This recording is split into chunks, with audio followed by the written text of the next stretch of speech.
Bayangkan hidup di tengah gemerlap kekayaan dan kemewahan, sebagai seorang wanita cantik dan menawan yang memukau semua orang di sekelilingnya. Wanita ini adalah seorang sosialita terkemuka, diakui sebagai salah satu dari 10 gadis tercantik di New York dan menjadi model untuk majalah-majalah ternama seperti Vogue dan Harper's Bazaar. Ini adalah kisah Barbara Dailey Beckland, sosok yang anggun namun terjerat dalam hubungan yang sangat kompleks dan penuh dengan kontroversi dengan putranya Tony. Barbara dengan pesona yang tak tertandingi, mencoba menyembuhkan orientasi seksual Tony dengan metode yang sangat tidak konvensional. Ini adalah kisahnya yang penuh dengan lika-liku dan kejutan tak terduga.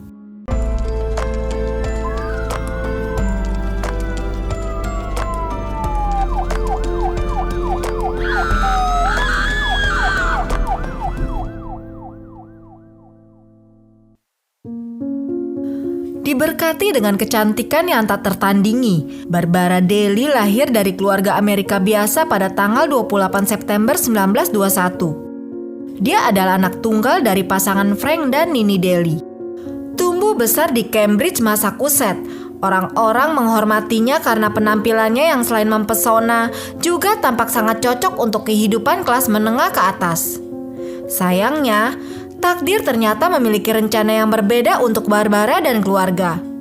Hal ini dimulai pada tahun 1933, ketika Barbara yang baru berusia 11 tahun harus menghadapi kehilangan seseorang yang paling disayangi, yaitu ayahnya. Frank Dailey tidak memikirkan putri kesayangannya dan bundir dengan mengisi mobilnya dengan karbomonoksida karena kejatuhan pasar saham. Ayahnya lalu membuat kejadian ini terlihat seperti kecelakaan agar keluarganya dapat mengklaim uang asuransi.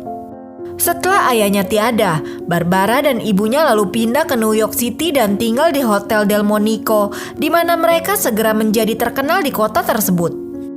Mata hitamnya yang diberkati dan rambutnya yang berkilau menarik perhatiannya dari berbagai penjuru. Sebagai seorang wanita yang ambisius, ia memimpikan kehidupan yang baik dan banyak uang. Barbara tahu bahwa dia memiliki penampilan untuk mewujudkan semua itu. Barbara lalu terjun ke dunia modeling dan segera menjadi salah satu model paling terkenal di zamannya. Dalam waktu singkat, ia menarik perhatian banyak pria kaya, termasuk John Astor IV, pewaris dari keluarga Astor yang sangat berkuasa. Namun meski John berusaha keras untuk menikahi Barbara, dia harus mengakui kekalahannya. Barbara yang tampaknya seperti reinkarnasi Aphrodite sudah menetapkan hatinya pada pria lain. Pria yang Barbara pilih adalah Brooks Bickland yang sering disebut sebagai Errol Flynn yang cerdas. Brooks yang gagah, cerdas, dan kaya raya adalah semua yang Barbara inginkan dari seorang pria. Untuk melancarkan semua niatnya ini, Barbara memutuskan untuk memalsukan kehamilan hingga meyakinkan pria itu agar mau menikahinya. Setelah menikah dengan Brock, Barbara memasuki dunia elit masyarakat kelas atas, menikmati kehidupan mewah yang dipenuhi dengan hiburan dan kekayaan. Segala sesuatu tentang pernikahan mereka tampak sempurna. Mereka saling jatuh cinta, memiliki karir yang cemerlang, dan bergaul dengan kalangan sosialita terkenal seperti bintang Hollywood muda Greta Garbo dan penulis naskah penuh gejolak Tennessee Williams. Hidup mereka tampak bebas dari segala ketidaknyamanan. Pada tahun 1946, kebahagiaan mereka semakin lengkap dengan kehamilan Barbara. Anak mereka, Anthony, lahir pada bulan Agustus 1947 dan diberi nama Tony. Tony bukan hanya anak yang cerdas dan memukau, tetapi juga unggul dalam berbagai bidang. Barbara dan Brock membayangkan masa depan Tony yang gemilang, seorang penulis, pelukis, atau pemain polo. Barbara tidak pernah ragu untuk membanggakan Tony di hadapan teman-teman sosialitanya. Ia dengan bangga menunjukkan gambar-gambar anaknya kepada tamu-tamunya dan merayakan keunggulan Tony tanpa batas. Namun, meskipun Barbara sangat bangga, para tamu seringkali hanya melirik bocah pendiam itu dengan sedikit ketertarikan. Tony berbeda dari anak-anak seusianya. Dia pendiam dan jarang berbicara, namun kecerdasannya membuat Barbara semakin mencintainya. Setiap pencapaian Tony menjadi alasan bagi Barbara untuk merayakan dan mengaguminya. Ketika Tony berusia 20 tahun, kehidupannya mulai berubah drastis. Dia memulai hubungan intim dengan seorang pria biseksual Australia bernama Jack Cooper. Tony yang tertarik pada kepribadian gelap Jack mulai terlibat dalam penggunaan obat terlarang dan menjadi sangat dipengaruhi oleh Jack. Barbara mulai mengetahui perubahan drastis dalam kehidupan Tony ketika dia berada di Swiss. Mendapat kabar dari teman Tony, Barbara langsung pergi ke Maroko untuk membawanya kembali ke Swiss. Beberapa waktu setelah kejadian tersebut, Tony mulai berkencan dengan seorang gadis Prancis bernama Sylvie. Hubungan ini membuat Barbara sangat gembira. Dia bersikeras beberapa kali agar Sylvie menikah dengan Tony, bahkan sering mengingatkan Sylvie tentang kekayaan yang akan diperolehnya jika menikah dengan Tony. Dengan harapan agar Sylvie menikahi Tony, Barbara sering mengundangnya ke rumah untuk makan malam. Sayangnya, kedekatan yang sering ini malah menimbulkan ketertarikan yang tak terduga dari suami Barbara, yaitu Brooks. Brooks mulai menunjukkan minat yang tak bisa diabaikan pada Sylvie, dan ketertarikan itu semakin berkembang seiring waktu. Situasi ini menciptakan ketegangan dalam rumah tangga Barbara yang tidak menyadari bahwa usaha baiknya untuk mencocokkan Tony dan Sylvie malah berbalik menghancurkan kehidupannya sendiri. Akhirnya Brooks menikahi Sylvie yang merebutnya dari Tony, memicu perpecahan yang tak terhindarkan. Dengan Brooks yang meninggalkan Barbara dan menikah dengan Sylvie, dunia impian Barbara seketika runtuh. Dia terpaksa menghadapi kesedihan dan kekecewaan yang mendalam, menyaksikan hidup yang pernah sempurna, kini telah hancur. Setelah kejadian itu, Barbara lalu memutuskan pindah ke London bersama Anthony dan menjadi sangat bergantung padanya. Tony pun merasakan ketergantungan yang sama terhadap ibunya. Pasangan ibu dan anak ini menemukan kebahagiaan dan stabilitas dalam kehidupan baru mereka di London, hidup tanpa masalah yang berarti. Barbara mengatasi perpisahan dengan Brooks dengan tinggal bersama Tony, meratapi kekasih yang telah pergi dan menemukan penghiburan dalam kehadiran anaknya. Ketika seseorang terpisah dari orang yang dicintai, mereka seringkali terjerat dalam kegelapan, mencari secerca cahaya untuk membimbing mereka keluar. Barbara dan Tony saling menjadi cahaya satu sama lain, memberikan dukungan dan kekuatan. Namun tanpa mereka sadari, ini hanyalah permulaan dari tantangan baru yang akan menjerat mereka lebih jauh lagi. Setelah peristiwa memilukan yang menghancurkan dunia mereka, Barbara dan Tony memulai kehidupan baru di London. Menghadapi kesedihan dan kehilangan, mereka menemukan kekuatan dalam satu sama lain dan berusaha membangun kembali hidup mereka dari awal. Dengan segala tantangan yang mereka hadapi, London memberikan kesempatan baru untuk menyusun kembali harapan dan impian yang hilang. Barbara yang terhimpit dalam kesedihan akibat perpisahan dengan Brooks berusaha keras untuk memberikan kehidupan yang stabil dan penuh kasih bagi Tony.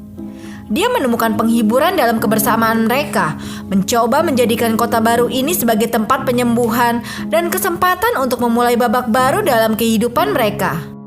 Tony yang kini sudah dewasa menunjukkan kemajuan yang positif dalam berbagai hal. Namun ada perubahan yang tidak langsung terlihat oleh Barbara.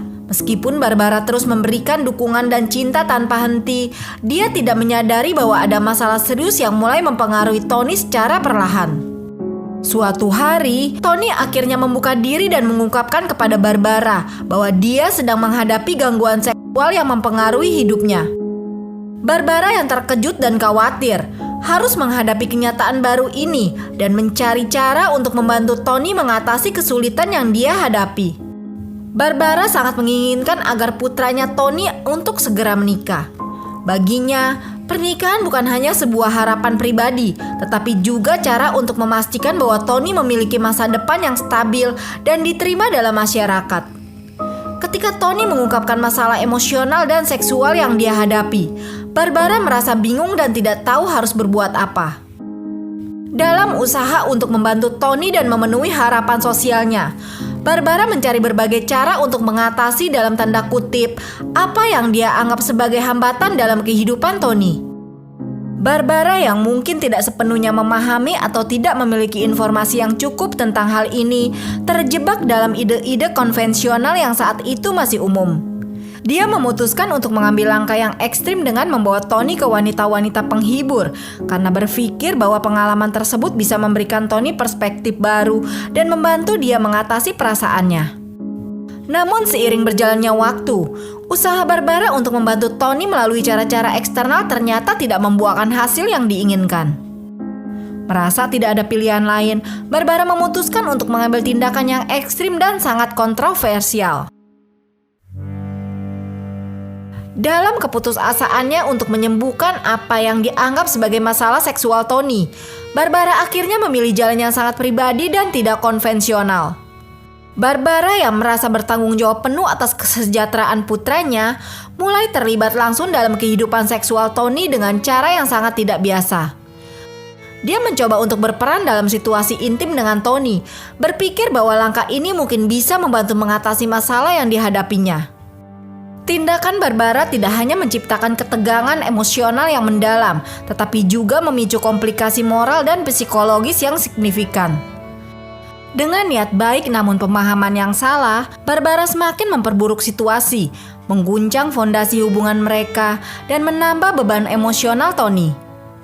Alih-alih memperbaiki keadaan, keputusan kontroversial ini justru memperburuk situasi, membuat Tony berkembang menjadi pribadi yang keras dan sulit diatur. Dalam suasana yang semakin tegang di rumah, Tony mulai menunjukkan perubahan signifikan dalam perilakunya. Tekanan emosional yang mendalam dan stres yang berkepanjangan mempengaruhi keadaan mentalnya. Dia menjadi mudah marah dan frustasi, seringkali meledak dalam kemarahan yang tidak terduga. Perubahan ini menciptakan suasana yang tidak nyaman dan penuh ketegangan di rumah. Hal ini sebenarnya dipicu oleh perilaku Barbara sendiri yang sering membicarakan Tony saat bersama teman-temannya.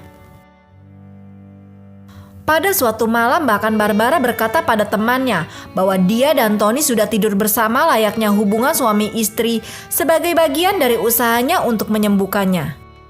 Di meja makan yang dikelilingi oleh teman-teman sosialitanya, Barbara berbicara dengan nada yang tampak serius namun penuh kegiatan, menjelaskan tindakannya yang tidak biasa.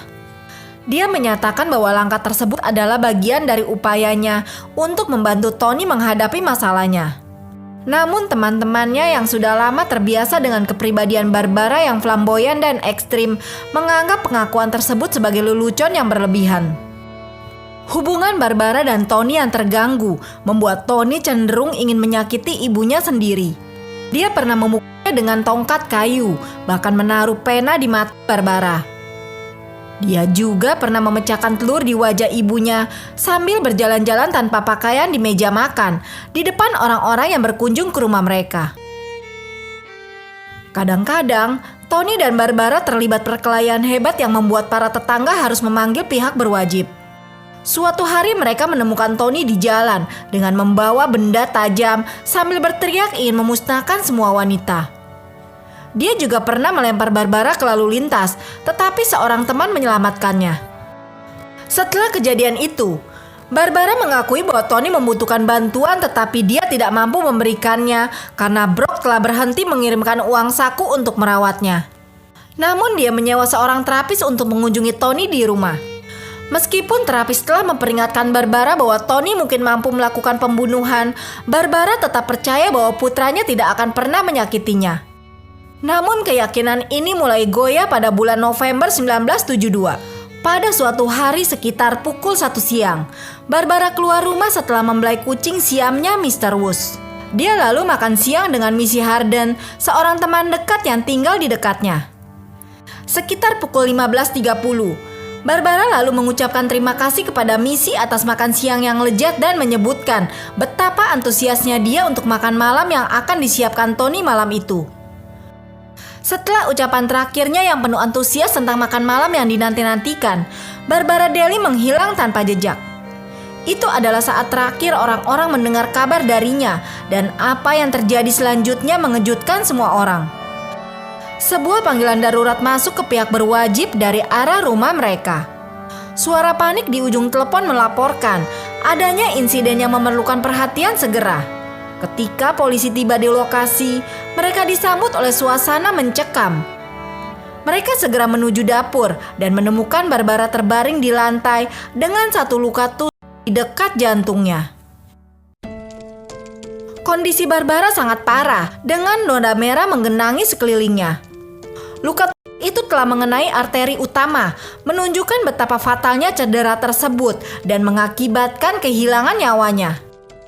Di tengah kekacauan, polisi menemukan Tony dalam keadaan bingung di kamarnya, tampak tidak sadar akan kejadian yang baru saja terjadi. Ironisnya, saat petugas tiba, Tony terlihat dengan santai memesan makanan seolah tidak terpengaruh oleh kekacauan dan tragedi yang sedang berlangsung di rumahnya. Pihak berwenang membawa kembali Tony ke kantor polisi Chelsea, di mana dia berulang kali bersikeras bahwa neneknya, Nini Daly, yang berada di rumahnya di New York, ribuan mil jauhnya, telah menghabisi nyawa Barbara. Petugas pun mulai mencari saksi-saksi yang mungkin terkait dengan kejadian ini. Pada pukul 7 malam, polisi Chelsea menelepon Missy, menanyakan waktu kedatangan dan keberangkatan Barbara sore itu. Missy mengatakan kepada polisi bahwa dia telah memperhatikan Tony dengan gelagatnya yang terlihat aneh. Dia bermaksud untuk memperingatkan Barbara sore itu tapi tidak berhasil karena Barbara terus berbicara tentang Tony, tentang apa yang disukai dan tidak disukai, dan bagaimana dia berbicara. Dalam penyelidikan lanjutan juga didapatkan kesaksian dari teman-teman dekat Barbara yang mengungkapkan adanya kecurigaan yang mengejutkan. Beberapa teman Barbara melaporkan bahwa mereka pernah mendengar rumor atau merasakan adanya ketegangan aneh dalam hubungan ibu dan anak ini yang mengarah pada dugaan adanya hubungan yang tidak wajar. Selama percakapan santai di meja makan atau saat berkumpul bersama, teman-teman Barbara mengamati bahwa Barbara sering berbicara dengan cara yang tidak biasa tentang Tony. Mereka mencatat bahwa Barbara terlalu sering membanggakan Tony secara berlebihan dan menunjukkan sikap yang dianggap tidak sesuai untuk hubungan ibu anak yang sehat. Beberapa dari mereka mulai curiga bahwa hubungan Barbara dan Tony melampaui batas-batas yang biasanya ada dalam hubungan keluarga. Bukti-bukti yang mengarah pada Tony sebagai pelaku mulai terungkap. Motifnya terlihat jelas. Hubungan yang tegang dengan ibunya dan latar belakang kesehatan mental yang bermasalah memberikan alasan kuat untuk tindak kekerasan. Namun ada satu kesaksian yang sangat menguatkan. Polisi berhasil menemui seorang asisten rumah tangga Barbara yang berasal dari Spanyol yang terakhir kali bersama Barbara dan Tony pada sore hari tersebut. Dalam kesaksiannya, asisten rumah tangga itu mengungkapkan kejadian-kejadian berikut. Setelah kembali ke apartemennya di Cadogan Square, Barbara menemukan Tony bersama kucing mereka dan asisten rumah tangga yang sedang menyetrika di ruang makan. Tony memberitahu Barbara bahwa salah satu temannya telah menelpon saat dia keluar dan Tony memutuskan mengundang orang tersebut ke rumah. Barbara yang tidak ingin bertemu dengan tamu tersebut terlibat dalam pertengkaran sengit dengan Tony. Ketegangan meningkat seiring dengan Barbara dan Tony saling berteriak dan berdebat dengan keras. Barbara marah dan frustasi, mengungkapkan ketidaksetujuannya dan kemarahannya terhadap keputusan Tony. Tony sebaliknya menjadi semakin defensif dan emosional, membuat suasana semakin memburuk. Asisten rumah tangga yang menyaksikan keributan tersebut merasa sangat tertekan dan takut. Melihat situasi yang semakin memburuk, dia memutuskan untuk melarikan diri, meninggalkan Barbara dan Tony dalam keadaan kacau. Kesaksian dari asisten rumah tangga ini kemudian menjadi salah satu faktor kunci dalam mengungkap apa yang sebenarnya terjadi pada sore itu. Tony akhirnya mengakui apa yang terjadi.